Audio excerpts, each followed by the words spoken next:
নতুন বাংলাদেশ এটাই তো চাইছিল বাংলার জনগণ। গ্রামীণ ব্যাংকের কিস্তি পরিশোধ না করতেই পারায় গৃহস্থের হাঁস নিয়ে গেলেন গ্রামীণ ব্যাংকের কর্মকর্তা। ইতিমধ্যে আপনারা স্ক্রিনে সেই ছবিটা দৃশ্য দেখতে আছেন।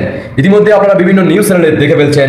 জয় বাংলা সৈনিক ভাই বোনা দেশে প্রবাসী যেখানে থাকেন সর্বোচ্চ শেয়ার করে দেশবাসীকে দেখার সুযোগ করে দিবেন। আমরা তো 5 আগস্টের দিন থেকে বলেই আসছিলাম যে বাংলার মানুষ পুরনো ইতিহাস ভুলে গেছে। আসুন আমরা শুনে আসি বিস্তারিত।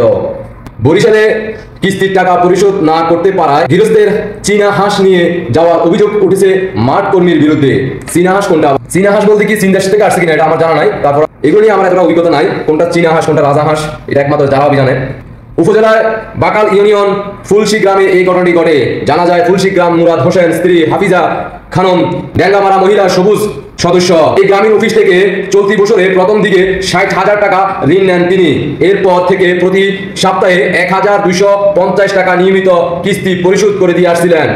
মঙ্গলবার দুপুরে তাদের বাড়িতে কিস্তি টাকা নিতে আসলে মাঠকর্মী ফিরোজ খান হাফিজা টাকা পরে দিবে জানালে ফিরোজ খান টাকার পরিবর্তে হাঁস দাবি করেন।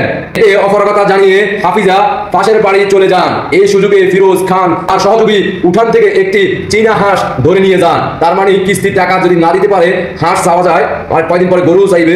তারপরে যদি গৃহস্থ যদি না দেয় তাহলে গ্রামীণ ব্যাংকের কর্মকর্তারা সেটা চুরি করেও নিয়ে যাওয়ার সুযোগ আছে। হাফিজা খানম জানান, এই কিস্তির টাকা কিছুদিন পরে পরিশোধ করব বলছিলাম, এরপরেও তারা আমার অবর্তমানে মেয়ের শখের হাঁসটি নিয়ে যায়। তার মানে হাফিজা বেগমের মেয়ের হাঁস ছিল, হাফিজা বেগমের না। হাঁসটির দাম 1100 অথবা 1600 টাকা হতে পারে। গ্রামীণ ব্যাংক পরিষদের সভাপতি কাজল দাস গুপ্ত বলেন, কিস্তির টাকা পরিবর্তে ঋণ গ্রহীতার বাড়ি থেকে কোনো জিনিস আনা বৈধতা নেই। এই কথা বলে উপজেলা সমাজসেবা কর্মকর্তা তপন বিশ্বাস অভিযুক্ত ফিরোজ খান ঋণ গ্রহীতা হাফিজা খানমের বাড়ি থেকে হাঁস আনার কথা স্বীকার করেছেন।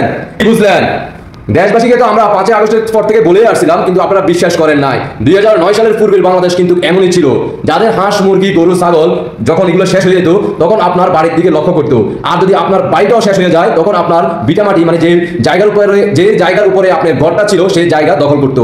এটার জন্য কিন্তু ডক্টর সুদী ইউনূস শেখ হাসিনার সাথে কথা কাটাকাটি হয়। মাননীয় প্রধানমন্ত্রী শেখ হাসিনা বলছে এই ধরনের কাজ করা যাবে না, তাদেরকে 1% শতকরা 1% সুদের বিনিময়ে তুমি এই গ্রামীণ অফিসটা চালাতে পারো। কিন্তু ডক্টর সুদী ইউনূস তিনি এতে রাজি নয়। তিনি চাচ্ছিলেন 25 থেকে 35% অথবা 40% 50% এই ধরনের কিস্তির সুবিধা মানে সুদ নেওয়ার চেষ্টা করছিল, এবং কি তিনি এখন এই 5 আগস্টের পর থেকে তিনি সফল করতে চান। ধন্যবাদ সবাইকে, দেশবাসীকে দেখার সুযোগ করে দিবেন। এভাবে যদি আপনারা কিস্তি নিতে চান তাহলে অবশ্যই ডক্টর সুদী ইউনূসকে সাপোর্ট করে যান, তাহলে ভবিষ্যতে আপনাদের ভবিষ্যৎ উজ্জ্বল। ধন্যবাদ সবাইকে, আল্লাহ হাফেজ।